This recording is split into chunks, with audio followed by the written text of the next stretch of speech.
Good evening. In a significant boost for Nigeria's energy sector, the Nigerian National Petroleum Company Limited (NNPC) has increased crude oil supply to the Dangote Refinery.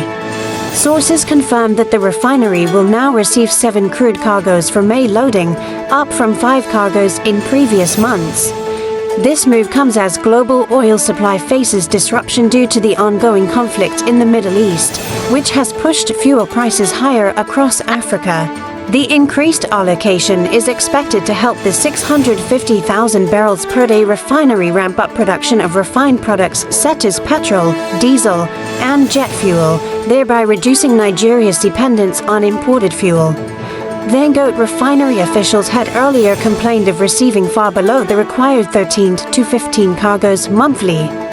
The new supply is seen as a strategic step to stabilize domestic fuel availability and ease pressure on the pump. Industry analysts say if sustained, this could mark a turning point for local refining capacity and help cushion the impact of rising global oil prices on Nigerians. However, some reports suggest the refinery is still expecting around 6 cargoes, creating slight uncertainty over the exact figure. This development is being closely watched as Nigeria aims to become a net exporter of refined petroleum products. This is Top Accolade News reporting. Health authorities in Nigeria are intensifying recovery efforts following a major disruption in HIV treatment services caused by cuts in U.S. foreign aid last year. The temporary freeze in funding affected access to antiretroviral drugs and prevention programs, putting thousands of patients at risk of defaulting on treatment. In response, community volunteers known as HIV champions took to door-to-door campaigns to locate patients, deliver medication, and ensure continuity of care.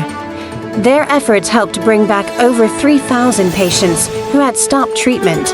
The federal government has since committed significant resources, including a $346 million budget allocation in 2026 for HIV, tuberculosis, and malaria programs. Nigeria has also signed a new 5-year health agreement with the United States worth over $5 billion, with both countries sharing the funding burden. Additionally, the government recently introduced lenacapavir, a new long-acting injectable for HIV prevention, as part of efforts to reduce new infections.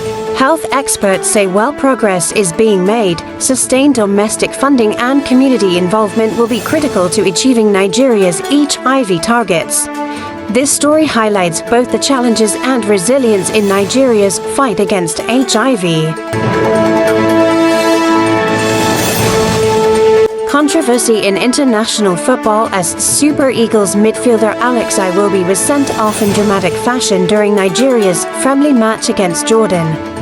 The incident occurred in the 90-plus minute of the game, which ended in a 2-2 draw. According to reports, Iwobi reacted angrily to a foul by a Jordanian player and was shown a straight red card for violent conduct. The red card sparked a brief on-field scuffle involving players from both teams. Many football fans and analysts have described the referee's decision as harsh, while others believe Iwobi's reaction was unprofessional. The match, played in Turkey, was part of Nigeria's preparation series. Despite the late drama, the Super Eagles showed promising signs with new talents shining before the red card overshadowed the performance. Iwobi's dismissal has generated heated debate on social media, with some calling it a moment of madness and others questioning the consistency of officiating in friendly games. The Super Eagles coaching crew is yet to issue an official comment on the incident, but it remains a talking point ahead of bigger assignments. This is Top Accolade News reporting. Thanks for watching, and we'll keep you updated on these developing stories.